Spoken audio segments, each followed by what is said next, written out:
Magandang mga ka-wonder, we're here in Alfresca Bistro where every dish tells a story of Asian culinary heritage. Nestled in the heart of Barangay Villamonte, Malaspina Street, Bacolod City, this newly opened restaurant invites you on a journey of flavors, textures, and aromas inspired by the different cuisines of Asia. Join me as we redefine the art of Asian dining, one unforgettable meal at a time. Welcome to Alfresca Bistro!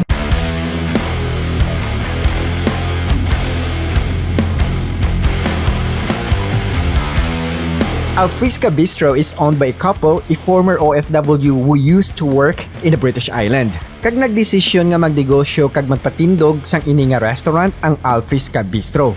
Ang manami pa diri sa Alfresca Bistro is they had a wide array of menus to choose from. Kag hindi lang Asian cuisine, may ara man sila Mexican, Caribbean, and Arabian food nga gina-serve.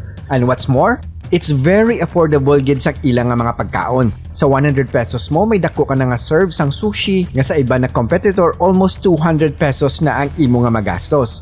Plus, ang plating nila daw nagkaon ka lang sa isa ka fine dining restaurant.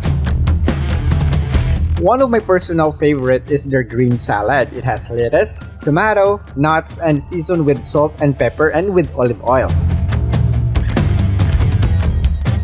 Magang flavors, wala sang nuts, isang parsley, isang avocado, plus ang iyang white onion. Kung mag-combine sila, naman. Kag isa sa specialty nga gin-prepared ni Chef Raymart sa akon, amo ang beef steak. Ang meat, very tender kag medium rare ang pagluto.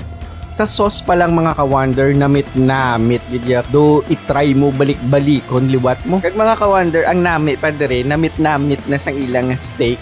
Ang presyo, tamaan ka-affordable. Kag ang ini nga sushi is also a must try if makadine ka mo diri sa Alfresca Bistro.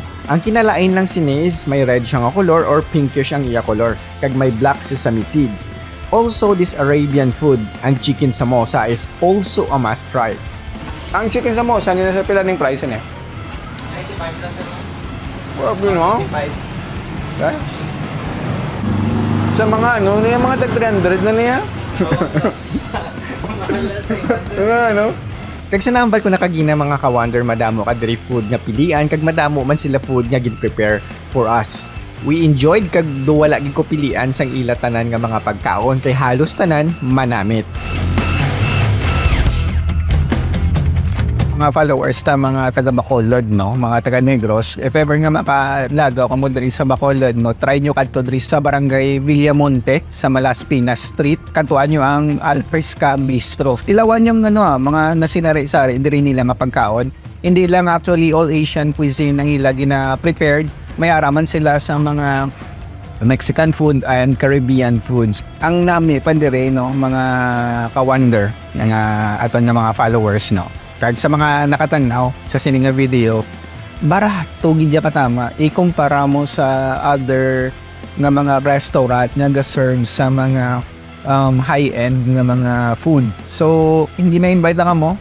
Hapos man lang dito sang Malaspina Street, makita nyo lang na ang signage diri sa Alfresca Bistro.